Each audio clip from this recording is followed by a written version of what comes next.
15 minutes in the making, 15 minutes of the fame, 15 minutes of the fast cars and icy chains.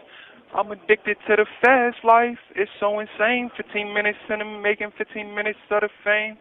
15 minutes in the making, 15 minutes of the fame, 15 minutes of the fast cars and icy chains. I'm addicted to the fast life, it's so insane. 15 minutes in the making, 15 minutes of the fame. 15 minutes of fame. This is your handsome host, Khalil Murray, a.k.a. Kaiser.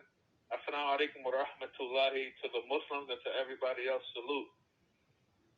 It's been a while since I did an actual show. Of course, y'all know I'm on the inside of this corny prison, so a lot of ups and downs always be going on. But I promise this is going to be a different year with what I'm trying to do with this actual show and the direction I'm trying to take it to. I'm trying to go with making this joint go national, because there's a lot of people right now with podcasts and with things going on, and they got national platforms. And I think that with a lot of the topics and stuff that I feel like that I can bring to the people is something that I think people would be interested in. Plus I got a lot of valuable information. And again, for people who haven't listened to any of my podcasts, you can go over to my YouTube channel at Khalil Murray TV, and you can hear, from the first podcast that I ever did, all the way up. So this episode right here, I can't even say what number it is, but it's numbered. So it was something, man, that really kind of like struck me the other day that I was reading over that kind of, it made me feel some type of way, as a dude in prison. And it made me think about a lot of the money that I've spent in just that, in my position, being a person who's being preyed upon when it comes to how I spend my money. And the term that's being used in this actual kind of situation, they're terming it as consumer captivity. All right, so consumer captivity is basically this. So for a lot of the guys that's in prisons all across, the world, but I'm going to be specific. For the guys that's in the United States and that's in the, Department of Corrections, All right, so picture them as the captives. All right, so when it comes to the consumer part of this actual term, think about this and how you might be a person that got a family member that's in prison, whether it's your mother, grandmother, father, uncle, son, daughter, nephew, grandson, whoever it might be, right? Think about the kind of money that you spend on them, whether it's collect on the phone, whether it's times that you send food packages to them, whether it's times you send money to them for the sneakers, for them to order a new pair of sneakers, and also kind of like now with guys who have tablets. You know what I'm saying? Where now with these tablets, we can go ahead and we can download music. At some prisons, you know what I'm saying, like Montgomery County and other places, they can download movies and look at the movies on their tablets. Some of them get their videos on their tablets, you know what I'm saying, and stuff like that. Now then, that's a whole nother thing. Because with the music that they let us download, they're charging us almost $2 per song. And then a lot of the music artists and people like this, you know what I'm saying, they ain't even getting paid for this music. Now, for you on the outside, just think for a moment. SCI, Phoenix State Correctional. And you hear Becky with the nappy hair. And that's a whole nother thing.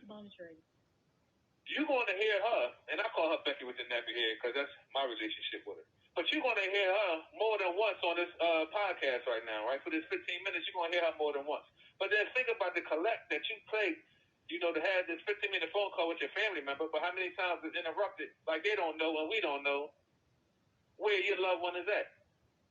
They don't think about that. And the actual pricing that they charge for the actual phone call.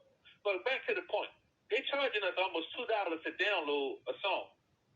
And I'm certain, and I already done asked people, years ago when we first got the tablets, how much y'all was charging, how much y'all was paying to get music out there. There was nowhere near what we pay.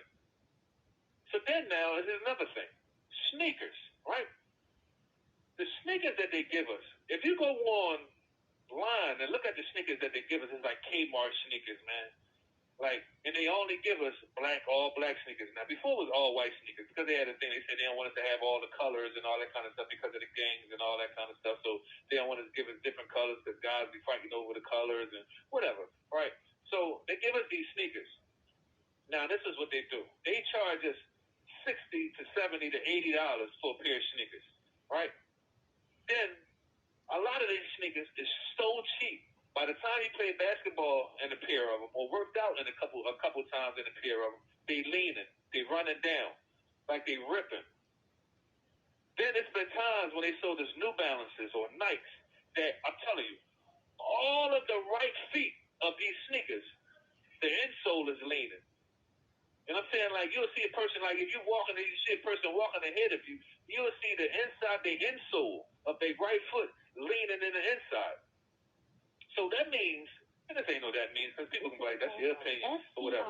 Then I just tell y'all, maybe within that behavior, we're going to cut back in. It's disrespectful. So think about it. What's happening is, and what makes sense is, we're getting the defect products from Nike, from the New Balance, you know what I'm saying, and all of these other sneaker places like Adidas, all of these other places that they're giving us the bottom of the barrel stuff. The same way they do with the food. Like where we can get the food from, or where our family members can go to these food packages for us, right? They price gouging this stuff. They charging us an arm and a leg for stuff that you would see at supermarkets that don't cost nowhere near it. And then what they just did recently is this. Certain stuff that's on the commissary price list, like peanuts. And my wife be tripping because she know I love these daggone peanuts and these cashews and stuff, right? So what they did is they done took the peanuts and the cashews and stuff like this off of the commissary list that we can order weekly from jail.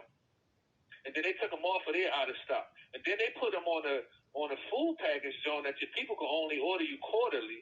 And then they charging you way more. Adding like 50, 60 cents to this stuff. Like it's just, and so the consumer captivity part of it is that we can't negotiate what we can buy. You feel what I'm saying? We can't sit back and negotiate and say, well, listen, we're tired of paying this for that, and we're tired of paying that for this. We can't do that. You know what I'm saying? It's like basically y'all got what y'all got, and we're gonna keep doing what we're doing. Like the way that they privatize these prisons and the way that they've done it is so that they can make the count of millions and the billions that they make off of us, and they know there's nothing that we can do about it. So it's like we're a market. We're one of the best consumers that they have because they know most of these guys, we like to survive in here. Not too many guys like, well, there's enough guys who eat the food on these trays. I hate the food on these trays. And enough of y'all that have been seeing these trays and seeing the kind of food and stuff, y'all know why. If y'all done seen TV shows and movie shows, they ain't putting 100 on 10 by showing the food and making it look like it's bad. That's really how this stuff be looking. So a lot of guys like to go to commissary, and a lot of guys like to have their own meals so they can prepare their own stuff. That's just how it is. I mean, no matter what you might think about the dude in jail, and no matter what you might think about inmates or prisoners, you might say, well, they shouldn't have this and they shouldn't have that. We're still humans. You know what I'm saying? At the end of the day, we're still humans. And above that is that how many people that came home that's been found to be innocent? So then that right there should maybe take a little bit of steam off your opinion of guys that's in jail. But now, again, with this consumer captivity, it's just astounding, right? When it's to be thought about that they look at it and say this is a rehabilitation process for guys to come to jail. And they say, you go to jail, they want to rehabilitate you. But they put us here and they do us the way that we do it. Listen, I'm going to say, and this is my estimation, at least roughly 95% of the guys who receive the stimulus checks that was in jail gave all that money back to the DOC. A lot of them wasn't in positions to invest any kind of money, and they said, well, they wasn't even thinking that far. Because that's a whole nother conversation, and that's a whole nother episode. But a lot of the guys spent a lot of their money on commissary, buying this food. And they probably knew that. They probably knew, listen, to give them that money, make them satisfied, the pandemic is going on, but they're going to spend that money and get that money right back to us. And that's kind of like exactly what happened. Because now we're in 2022, and a lot of these guys ain't got half of that money or even a quarter of that money that they got in 2020 and 2021. And so when you talk about this, and when we talk about the death by incarceration, and we talk about, the cycle of, people being in prison and why they want people to come in prison, you think about it and you say, how many of these people and these investors and these politicians and these government groups do you think actually want guys to go home and, live productive lives in society? How many of them in those groups, in those political environments, and in those circles that invest in building and investing in and making sure that they put millions into these prisons and building these kind of prisons to house the kind of consumers that we are, essentially. How many of them do you think want guys to go home and never come back to jail?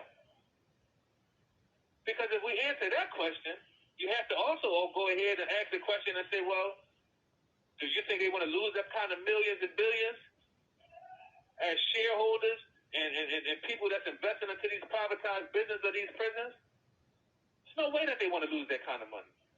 So this is why they have us in these prisons, and the most that they try to do is, the most you can make is 40-something cents an hour. This is why you see that in these jails. They want us to spend all of that kind of money, but you got to work down the kitchen, you know what I'm saying, and damn near break your neck, or you got to work for the warehouses in these joints, making T-shirts and underwear and socks, or they want you mopping these floors, or they want you walking around and fixing the electrical problems and maintenance problems and all that kind of stuff, and we only getting cents an hour. Cents an hour. So how is that rehabilitating a dude who come to prison wanting to do something better for himself? It's like ridiculous. It's ridiculous. You know, and I mean, as frustrating as it is for me personally, like my only solace in most of this is that I ain't one of the guys who have to rely on having a job in here to survive. I'm not. And so I'm happy that I don't have that kind of position. Still, that don't make me happy to be around guys who have to exist like that. You know, when they talk about these laws that they passing or laws that they making, and when they talking about, you know, society, or they need to build more prisons, or they need to build more police stations, or they need to pass tougher laws when it comes to crime and all of that kind of stuff. Sure, like that's something to be considered, and that's conversations to be had. But at the same time, for the people that y'all know are in jail, who all are in serving life, that has to return back to society, to the society that y'all live in and the society that our loved ones live in, shouldn't it be a conversation bigger than the other ones where it's like, how do we make sure that those guys come home rehabilitated where they don't have to return to crime? Instead of having to be the guys who come home that, you know, we direct them towards going back to falling right back to the recidivism rate. But what about making it so that some of those guys can come home and they can actually transition into a life that's better and productive, you know what I'm saying, when it comes to the areas and the societies that we live in? And that's something that I hope that you think about and you tell somebody else to think about, you know what I'm saying? And you think about when it comes to the people that you love that's on the inside and your loved one that you talk to that's on the inside, who might be a consumer, you know what I'm saying, that's captive, or who you might be like, well, dang, man, I be spending a lot of money on you in there, and I need you to come home and be productive. And we need to change the narrative when it comes to what you've been doing with your life and the way that this government or how these people in this capitalistic country at certain times are getting our money out of us because of some of the choices and decisions you make. Right? I mean, don't that make sense? And, you know, I mean, alhamdulillah, like in this position right here, with this 15 minutes of fame, 1 minute left. I just wanted to bring that up. My next topic gonna be about those daggone Sixers. Yeah, I'm a Philly guy, and I gotta talk about these Sixers, man, and what we saw happen with James Harden. That's gonna be part of this next episode. Not all about the Sixers, but enough about the Sixers. You can follow me on Instagram at Khalil_Murray, Facebook Khalil Murray, Tech Publications on IG, the Equal Team Publications on Facebook, Khalil Murray TV on YouTube, and I'm at SCR Phoenix. You know, Assalamu alaikum wa rahmatullahi wa barakatuh to the Muslims. Everybody else, salute. Enjoy your day. Take it easy. And watch yourselves out there. I love y'all.